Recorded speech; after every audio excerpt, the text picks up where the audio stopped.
Seigneur, mais la formation rennaise, faut l'étudier en fait, faut l'étudier les frères. Parce que nous pondre ces 4 joueurs avec les 4 finissent dans le top du Ballon d'Or, dans le top 20 quasiment du Ballon d'Or, c'est une dinguerie les frères. Se dire que la même année, l'un sera Ballon d'Or, l'autre Golden Boy, les gars, c'est pas n'importe quoi. Qu'un autre aurait pu être Ballon d'Or et aurait dû être bien plus haut que ça, c'est une dinguerie en fait. La formation rennaise, faut commencer à étudier en fait. Faut commencer à étudier. Parce qu'autant de base, ils sont quand même beaucoup de cracks, on va pas se mentir.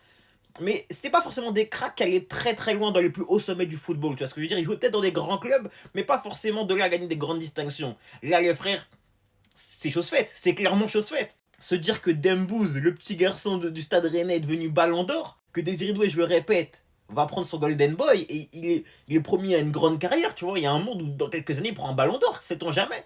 Rafinha qui aurait clairement pu prendre le Ballon d'Or, pour moi, je le répète, dans un monde où, bon, ça aurait été Lamine Yamal qui l'aurait eu, on le sait très bien, tu vois, mais dans un monde où, en soi, ils auraient pris la C1 et que Rafinha aurait été justement respecté, il était Ballon d'Or, faut se le dire. Et Guirassy, qui est actuellement l'un des meilleurs neufs du monde, les gars, depuis maintenant 2-3 saisons consécutives, qui finit 20ème au Ballon d'Or, qui prendra sûrement bientôt un Ballon d'Or africain. Les gars, c'est un monstre, je suis désolé, mais ce qu'il nous propose, c'est magnifique.